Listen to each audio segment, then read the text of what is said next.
I can't lie. I'm scared to open my eyes, 'cause what if I find nothing at all, nothing at all?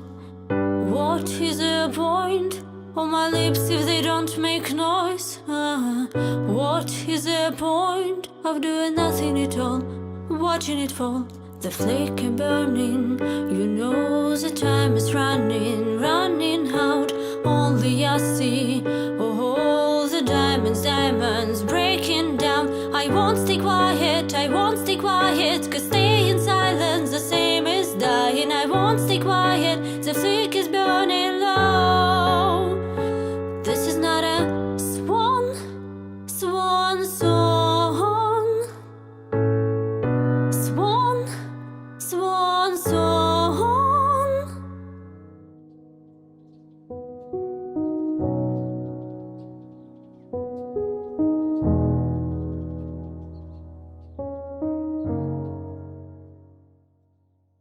This was a project I'd wanted to undertake for some time, that is, creating more meme-worthy images to spread antinatalism. Just doing a drawing for a video and posting it up on Tumblr wasn't really doing enough, in my opinion. But if I could make things that people would want to spread, would want to wear, would want to make a part of their activism, that might be more worth my time. However, sometimes you need a kick in the pants to start in a new direction, and that kick came initially from Diantinatalist, formerly Child Free Diane on YouTube.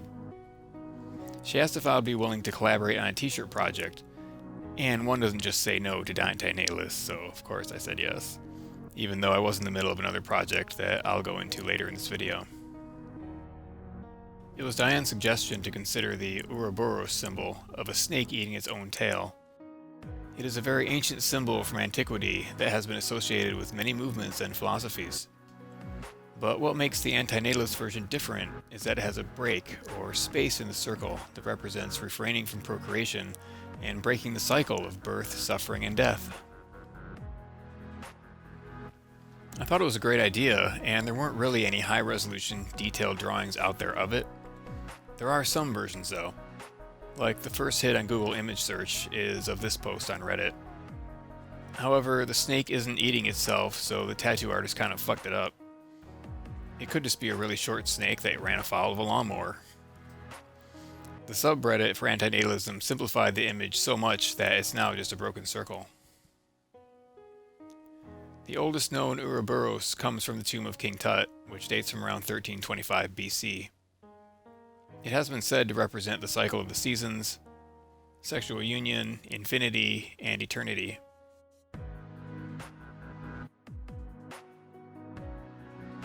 But any symbol this ancient will have different interpretations throughout history. The one that persists, though, is the cycle of birth and death, and that's why its broken version makes such a good symbol for antinatalism. So I imagined it not as an actual snake, but as a kind of stone icon that is being broken by antinatalist ethics. I wanted to show the letter A physically shattering it apart. I really like detailed artwork, so I put a lot of detail into it like I would any other drawing. I also wanted the A to be huge and the focal point, which I hadn't seen in other designs. So I was happy with it and sent it over to Diane. But she was actually envisioning the image to be more bold and graphic, with less detail and also in bright red. So it took some back and forth via email, but we eventually got to the design you will see me printing later in the video. She also wanted a quote or statement at the bottom, and she settled on, "Procreation creates victims," which it certainly does. Why would anyone want to create a victim? It never made any sense to me. Of course, parents suffer from cognitive dissonance and optimism bias, so they don't even think of it that way. So that's why we need to boldly spell it out for them. Then, less than a week later, Mark J. Maharaj sent me an email, and he asked if I would be interested in designing a logo for the new Exploring Antinatalism Podcast. So it worked out well that I just happened to have an image, the first design for the t-shirt. I set it against black because I figured that most antinatalists, myself included, would rather have a white print on a black shirt rather than a black print on a white shirt. I never wear white personally, except sometimes when I wear a suit, but even then I prefer to wear gray or black like John Wick. I might make a black on gray version in the future though, because I do like to wear gray shirts. I used to wear nothing but black, but then I got dogs and ended up looking like one, so gray doesn't show the fur as much. That is another reason why I'll be printing on poly-cotton blend shirts instead of 100% cotton. The dog hair sticks less to synthetic fibers. Plus, tri-blend or poly-blend shirts fade less after washing, and they're often softer than cotton too. I was really honored to be a part of the podcast project. I think it's one of the best antinatalist projects so far.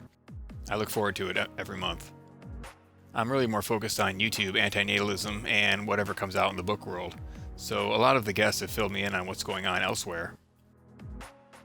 I do get a kick out of seeing this drawing pop up in my subscriptions whenever a new episode is released, I have to say. I look back at my emails, and the chain with Diane about the design started back in December 2019. So I've been sitting on this drawing footage since then. But I told myself that I would not edit this video until I learned to screen print the picture on a t-shirt. Because that, after all, was the whole point of this. And it ended up taking me about 6 months to do. I was fortunate that my high school offered a printing class when I was there, and there was also a local printing company in the same town. And it was really one of the only classes that a student could take that could lead directly to a job. So I knew what it took to make a screen, and that was a big advantage to save me some time. I just didn't know how to accomplish it cheaply at home.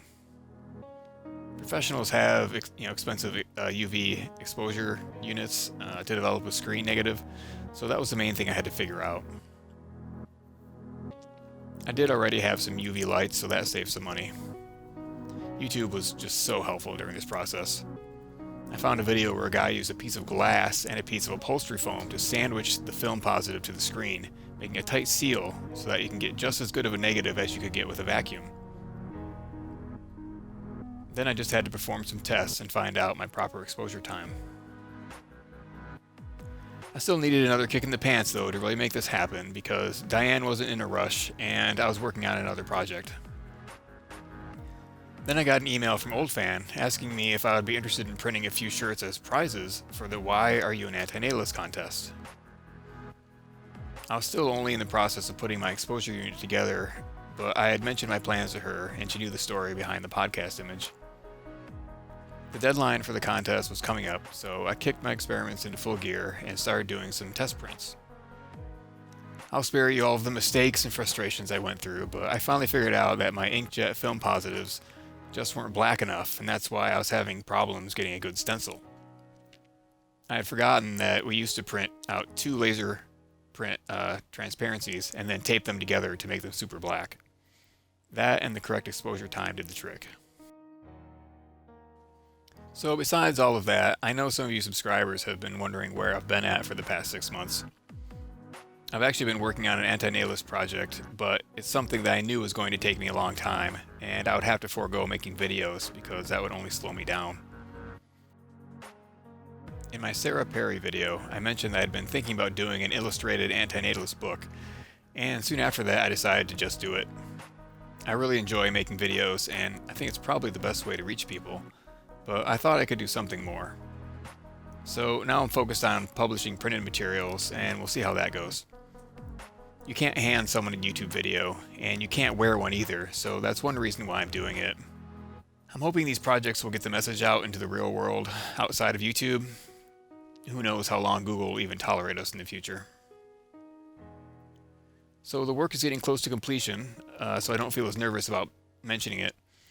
I remember I bought a sketchbook on eBay from one of my favorite comic book artists, and in the back he had 5 pages of pencil art for a new series he said was coming soon.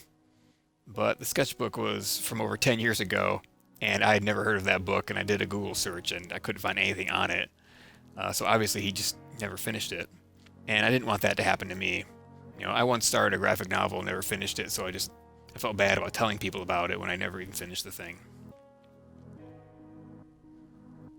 I could have been making videos this whole time about the process, but it would have slowed the project down significantly, and I just wanted to focus on drawing every single day and treat it like a job. It took me about a month to write the book, and then another month to flesh out all the concepts and sketch ideas, so all of that's in this folder. At this point, I'm well into the final artwork, which I will keep in this folder. I'm just about to complete the final pencil art, and then I'll go back to page 1 and start the inking process. That's how I like to work. I wrote the whole book, then I sketched the whole book, and then I did detailed drawings of the whole book, and inking is the final part of the process before doing the final layout on the computer. But once it's done, I have a lot of videos planned that will talk about the concepts in the book. I'm recording some of the drawing process for those videos and doing some writing and brainstorming as well. That's kind of how I prefer to do it. I save up a bunch of material and then release it all at once. Like this video you're watching now that was started over 6 months ago. I didn't have an ending yet, so I had to sit on it. So it was with great pleasure that I finally got to meet Diane and give her the t-shirt in person. I thought that would make a good ending. Please stay tuned to this channel for part 2 of this video, which will be an interview I did with Diantinatalist while she was in Michigan. I may be gone for a while after that, but this is not a Swan song by any means.